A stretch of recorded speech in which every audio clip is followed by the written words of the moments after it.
last two, gang, but I came to do my spiel again. Was anyone with me 15 minutes ago? Woo! Woo! Long time no see. Is this anyone's first panel ever? Well, welcome to your first panel ever. Again, gang, if you heard it before, you're gonna hear it again and again and again. Thanks for your patience. Here's how this works, team. I'm gonna do a little yapping with all of our incredible guests, and then I will turn it over to you, the experts. There is a lot to talk about with our incredible guests. So this mic is for you. You can stay seated, and when it's time for you to ask those questions, we'll make a line, and we'll go through as many questions as possible. To do that, I ask that you pick your one singular favorite question. No sneaky bullet points, just the one, so I get through as many people as I can. You're all very talented. You make cool things. If you have anything you want to give the actors, that's a great thing to do at their table. So make sure you go over and visit them. And last and most importantly, gang, be cool. Be so cool. You want them to be like, wow, Pittsburgh was such a treat and nothing weird happened. What a delight. So be the people I know you to be, okay, Pittsburgh? Love you to pieces. I love you so much. I'll be right back. I'm gonna go make sure all my kids are back there, okay? Oh yeah. Can we please make some noise, my friends? We've got a list of incredible guests, so give it up for Ben Diskin! Keep it going for Marty Grabstein! Come on, Marty! It's your turn. I should play music for you, but I didn't think ahead. I'll do it next time. You best take your time. You got my friends, and give it up for Jeremy SHADA! Give it up for Josh Keaton! And of course, this guy you might know, his name is Richard HORVITZ! And last, but are you kidding? Certainly not least, we've got ARNOLD! Taylor, where is he? Oh my God, I'm a magician. I'm gonna sneak next to someone. You get cozy right here. I hope the mics are on, game.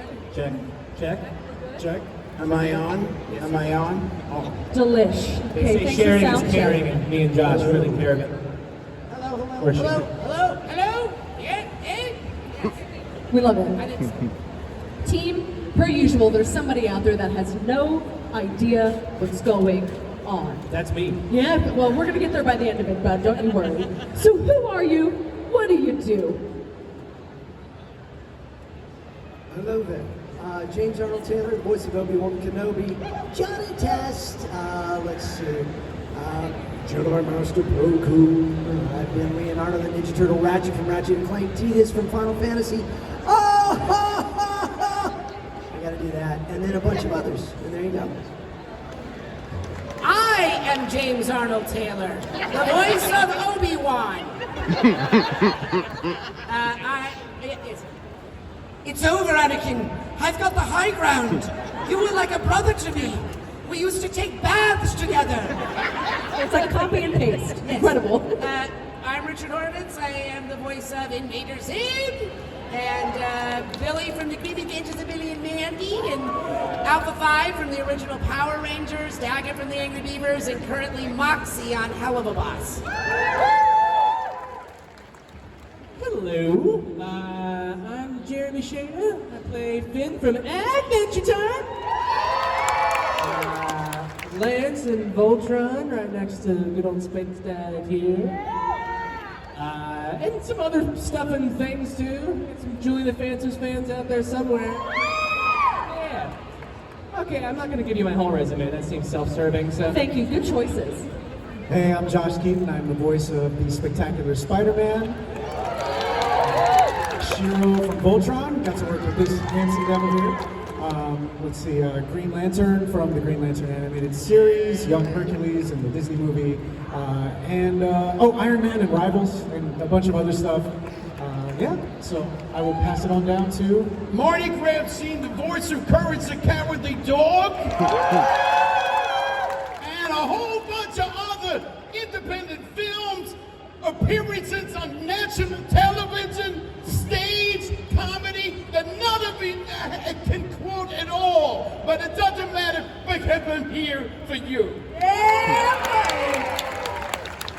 I can't follow that. Yeah, you got- Hi, I'm Ben Diskin. I'm the voice of number 1 and number 2 from Codename Kids Next Door. I was Venom in Spectacular Spider-Man with Josh, and young Xehanort from Kingdom Hearts, and a whole bunch of anime.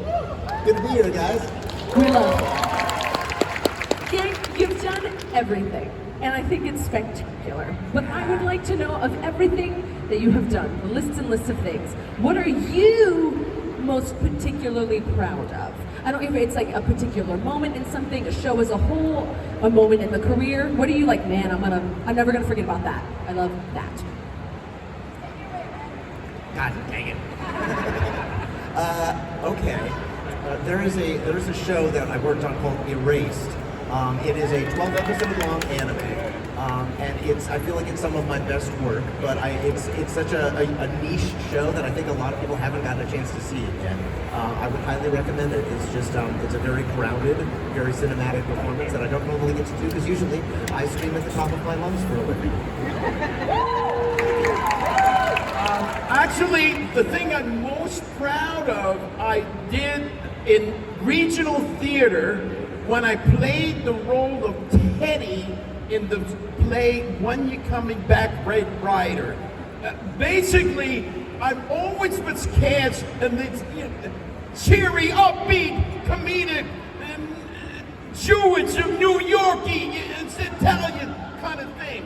But somehow somebody cast me, and I love them for it, in a role that I became a terrifying guy that walks into a diner and slowly but surely takes over the diner and puts everybody through this terrible game. Before funny games, there was When You're Coming Back, Red Rider. So I got to play the intimidating, scary character, and it was so happy. I loved it so much that I did very well in it. So I'm particularly proud of that. Yeah! Getting to stretch the muscles. I love it. For me, it would have to be Spider-Man, mainly because Spider-Man has been my favorite hero ever since I was old enough to pick up a comic book, and to get to play him in a show where everybody on the show really, really loved Spider-Man. You could really feel it when you watch the show. There were so many Easter eggs in the show, and the bigger a fan you are of Spider-Man, the more there is for you to enjoy in that show. So I would definitely say Spider-Man, and the close second would be Shiro, because Shiro was a very different character for me. Shiro, like before that, everything I had played was like, these young, energetic, coming-of-age heroes, and Shiro was very grounded and held all this Stretching the muscles. Absolutely, Again, stretching which the muscles. stretches the thematic development Yes, here. absolutely, and that was like my first real foray into that type of character. So, yeah, those two. It's hard. I mean, I think you like different aspects of all the characters you play and you take them with you. I think Finn's pretty close to my heart just because, I still to this day get to keep playing him in all the spin-offs and stuff. I started when I was 12 and I'm 28 now, and I just recorded for the second season of Fiona and Cake recently. Yeah. So it's just special getting to grow up with a character and getting to have this kind of legacy character that you get to keep coming back to and keep playing that's kind of always there. And it's just opened the doors for me in so many other areas. I mean, I don't think if it was for that, I would have gotten even, have the experience I have to end up being on Voltron with all my favorite people over here. But yeah, I would say Finn. One of my favorite lines, though, is from Voltron specifically, just because, Lance is funny and flirty, and my favorite Lance line is definitely, "Girl, you already activated my particle barrier." Which, I still to this day remember doing that line in the booth and just seeing Josh just going like this. Almost ruined the take from laughing. So that, I miss the group records of that show. That was it was. We don't get to do that very often anymore. Everything's pretty siloed now, and you're kind of by yourself. But we still did that show together, which was a blast. So that'll stick with me. Thank you. That was great. I think my proudest moment was when I played Obi-Wan in Star Wars. I was really proud when I was cast in that role. Not traditional casting. Not traditional yes, casting. Yes. You know, it's really hard to, like, so much of ourselves go into our characters. And so I know that I like different things about every character, but I think what I'm most proud of is when we're in the booth, we're playing together, or we used to be, and now we're rarely together anymore, we're at home. But it's coming to conventions like this where you realize how your work means something to people. And some of the things that really move me beyond words are when people tell me that my shows were their comfort shows, or they went through something traumatic in their lives. Soldiers have come up to me and said that they were in heated battles and that the only thing that made them laugh again was our shows. So I think that's what I'm most proud of, because I'd like to think that we leave a mark in this world, and hopefully what that mark is for me is that I've made you laugh, maybe sometimes made you cry, and that people loved me as Obi-Wan. Most importantly. Wow, how do I follow that, Richard? No, you're absolutely right, though. It was, what I was going to say is, this is great comfort to us now to see you all, to make connections with you all. It makes it really special. It adds to what we did, because then you remember things sometimes more than we do too, which is great. But I look at this whole room here, and the wonderful thing. You know, Josh talked about Spider-Man. You know, I was Harry Osborn on that, and we, you know, we had so much fun doing that. Yeah, that was back when we did. Oh, Yeah. Oh. Yeah, Like- we were recording together. There you are. You're back. Yeah, so back then we always did cast Yeah, records. and Ben was in there, and then we did Hulk and the Agents of Smash together, right, yeah. which was so fun. And so, you know, Stan Lee's favorite version of Spider-Man was the Spectacular Spider-Man. See, I'm glad I didn't say that, because then I would say that I'm gonna say it for say you, that. man. There were That was witnesses. awesome. Yeah, no, Stan said that Spectacular was his favorite version of Peter. And then as far That's as incredibly sick. Yeah. the most, I think the most fun one that is the most obnoxious is Johnny Test. Because Johnny Test is totally awesome, and nobody ever expects that Obi-Wan Kenobi and Johnny Test to be the same person. So that's the cool part. And then Fear Magneto on the new Rivals. So we're you're still Magneto, working. that's We're right. working together. We're just not.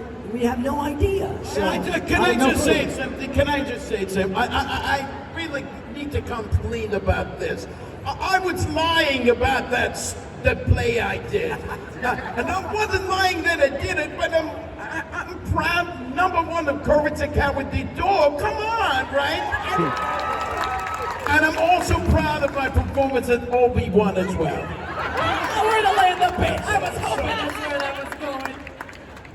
you were the chosen one.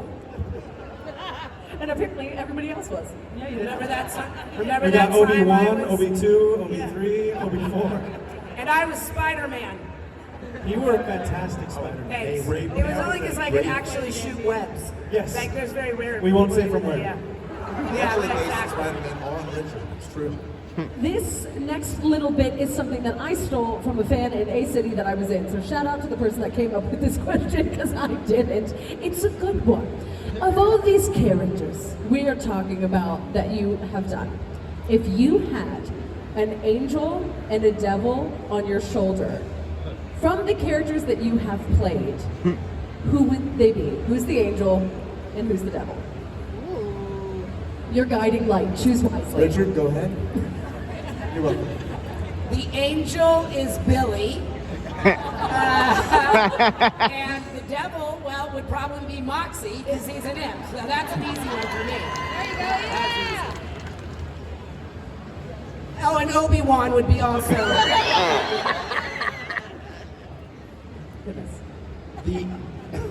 The angel is Courage, and the devil is Marty GRABSTEIN.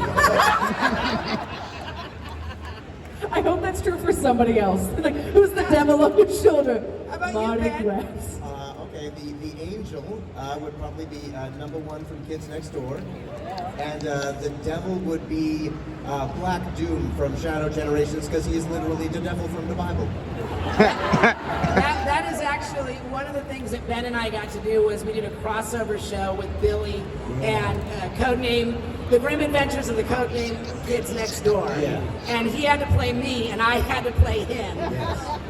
And my running joke was that I'm number 1, the number 1. That was one of those things where I learned firsthand, like, how just because a character is quote-unquote stupid doesn't mean what goes into it is stupid. Because, like, there's a very specific way that Billy is dumb, and that's what Richard is very keyed in on. So he had to really, like, help me hone in on exactly the kind of stupid to be. You say he is a smart guy. He is a very smart guy. Nobody calls him stupid. No, nobody calls Obi-Wan stupid. Are you kidding me? Just call me not smart. That's a very Southern thing to do. They're like, I'm not saying the bad thing, I'm talking around it. I would say the angel for me would be Peter Parker, would be Spider-Man. Absolutely. And then the devil would be Valtor from Winx Club. Great choice. Yeah.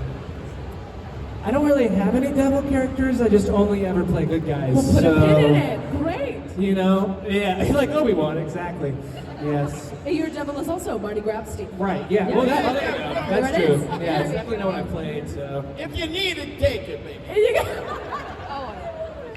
Is it to me? Okay.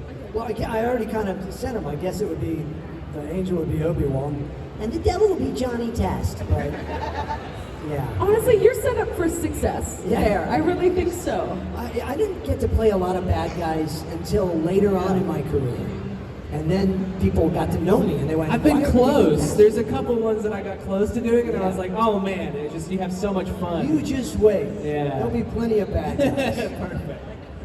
I love. So my friends, before I turn it over to you, it's the long one. It's the one everyone asks. But you know, sue me. I'm curious. How did we get here? Like everyone. I is- flew in on American Airlines. Oh, that's That's how I got here. Delta. Delta flight. They set you up in first class, or like were you with the rest of us? Oh, it's the only way to fly. Oh gosh, I'll get there. Now I'll figure that out. I was a coach, he is correct. But I mean, like, I get to talk to a bunch of cool actors all the time, and I love it. But it's always so different. That's, of course, there's somebody out there right now that's gonna get in line and say, "I want to be a voice actor," and of course you do. It seems very cool. Was it the plan? Did it just kind of happen? Were the dominoes knocked over, and now you're sitting with me here on a couch in Pittsburgh, Pennsylvania? Like, I have no idea how I got Fair. where I am. Wait, we're in Pittsburgh? Yeah. Oh, I'm in the wrong place. I'm that's sorry, okay. guys. Let's go. That's why you can't go on American Airlines. I definitely did plan to get into voice acting before doing it because I was like 5 when I started. So, yeah, no, I don't think at that age you really think of that as being like a thing you can do even. You're like, no, that's just the cartoon, you know, that's just that character. I started like on-camera acting, and then the agency I was with, you know, a lot of times they would need little kids for like little kid roles and stuff, and usually they would just take from like people that were already kind of doing either on-camera commercials or whatever. So that's how I got started with any type of voiceover. And yeah, at that age, you know, you think that Mario is Mario, and Yes, you know, like you totally. don't think of it as like somebody's in a booth doing that. The concept doesn't fully click until. Yeah, for me it was Speed Racer. That was my favorite growing up, was Speed Racer. Fernandez. Yes, he was great. Although I didn't put him together with Speed. It's just like Jim was saying, I thought Speed Racer is just Speed Racer. But for me, I didn't start out in voiceover. I was an on-camera actor as a kid, all the way into the 80s, which is when I was born, because I'm 33 now. That's what it says on Wikipedia. And then there was a Writers Guild strike in '88, and like on-camera work was just like dead. And my agent shared an office with a voiceover agent, and I said, I want to do a voiceover. And they go, well, you got to make a demo reel. And back then it was actually reel to reel, and it was recorded on a wood burning tape recorder. And that's how I fell into voiceover. For me, I always laugh when I do one of these panels with these experienced voiceover artists. I don't even consider myself a voice actor, actually. I'm just a journeyman actor who's just bouncing around from one, thing to the next, and I say stage, Law and Order, it's Blacklist, basic working. To me, that was a beautiful thing, right? So, but somehow a friend of mine called me up out of the blue, and she said, "Marty, you still acting?" And I said, "Yeah, I'm still acting." And I said, "I'm working for this guy, John Dilworth, developing the new cartoon series, Courage the Cowardly Dog." And he's listened to every voice actor in the city, over 200 voices, and can't seem to arrive at an answer as to what this character is gonna sound like. And I've done panels with some of you. A lot of the time, the voice actor determines, because they don't exactly know sometimes what they want. They kind of got an idea. Somehow, this guy really didn't know what he wanted. He would listen for months. So somehow, she said, "Come on in, because, at this point, I'm inviting my friends. Maybe I have better luck."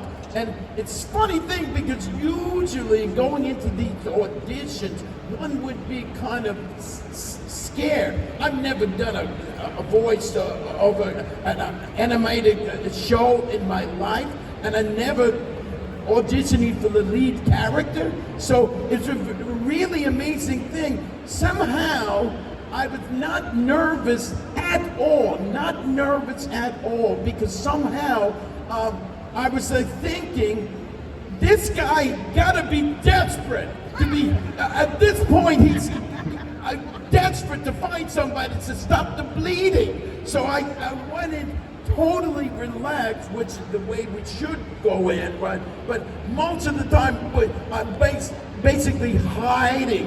"Hey, how you doing? How you doing? Nice to see you, Marty GRABSTEIN." Inside "Please give me the job, please give me the job." But somehow it's like, "I'm gonna do it for you. You need me." And somehow he responded to the unspoken reality of that connection, and he started getting very excited, laughing at everything I've been doing. Within 5 minutes, I knew I had the job. I had the job in the audition. So not wait and see what we decide. You got the job. So it's an amazing kind of spiritual message in there somehow.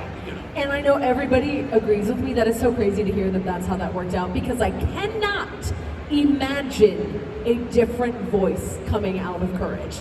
Like now, I like him. I love it. I love hearing that. My gosh, it's crazy. Oh, I don't know. What would Obi-Wan Kenobi sound as Courage? No, I can't. I'm trying to bring it around. So many of you guys started as young, kid actors. Yeah, for me, my story is very similar to Jeremy's and Richard's. I was a child actor, and I grew up doing on-camera work, and they didn't really have a whole lot of voiceover roles for kids, because they would use adults to do kids' voices. But there were certain things that they insisted on. Peanuts was one of them. My first job, I was Linus in Snoopy's reunion. Yeah, little baby.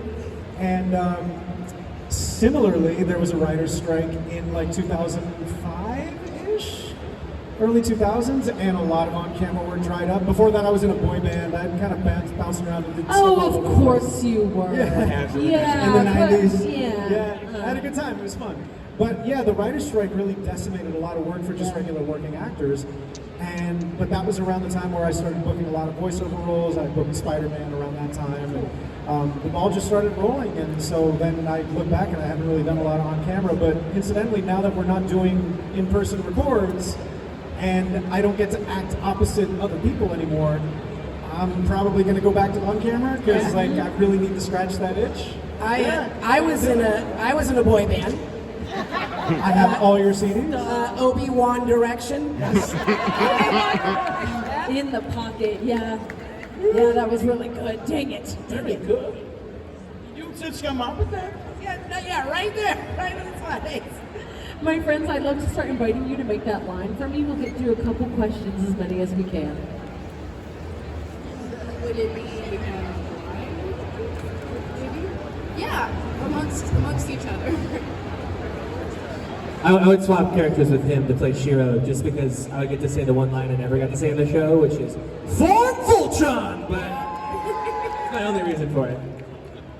I would actually swap characters with him and be Lance because he's fun and he says funny stuff and he's goofy and suave at the same time and I love that. So I would swap characters with him because number one, I love Spider-Man, and I also played Linus when I was his age, the age he's at now in You're a Good Man, Charlie Brown, in the Virgin Islands Regional Theater. Go figure that out. that's fantastic. And number three, he's young and handsome. I would swap also with Josh, but that's just because I'm a huge Spider-Man fan. And yeah, I think it would be really awesome to get a shot at it, but I don't think I could beat him to be perfectly honest with you. Hey man, you were a kick-ass Venom. Yeah. And no, and Eddie Brock, man, like I was just rewatching. Oh, really? And, yeah, and dude, I love what you did, man. Thank you. You're fantastic.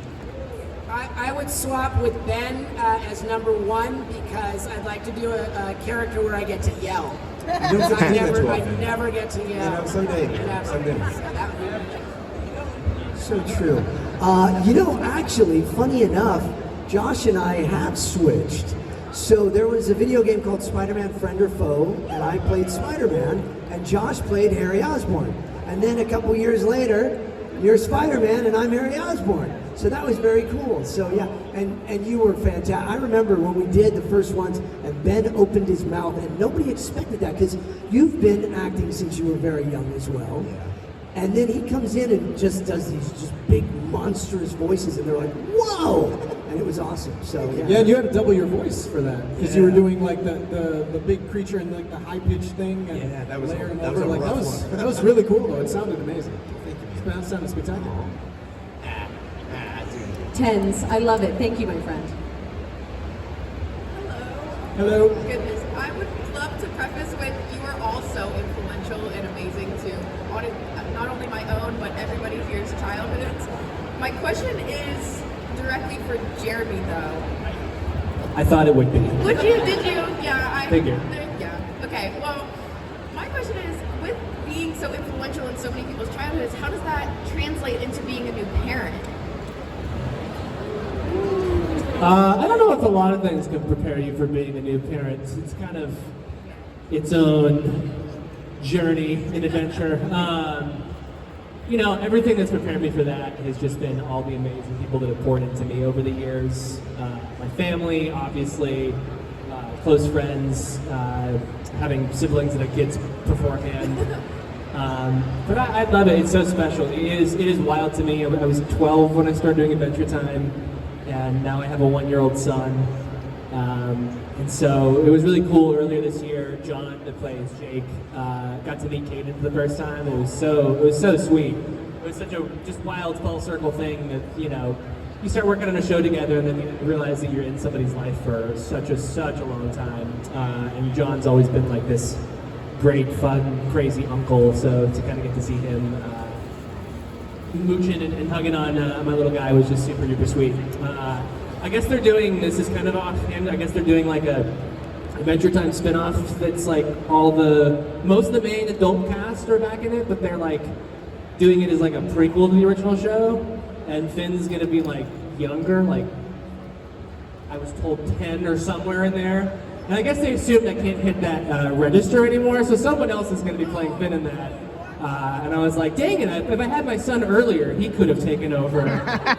But I waited too long, I guess. I should have hopped on that train sooner. But How fast do you think you can get him to talk? yeah, exactly. He's saying hi right now. He doesn't have full Nice. sentences yet, but no, it's amazing. Best adventure of my life. I love it. I love it. Thank you so much.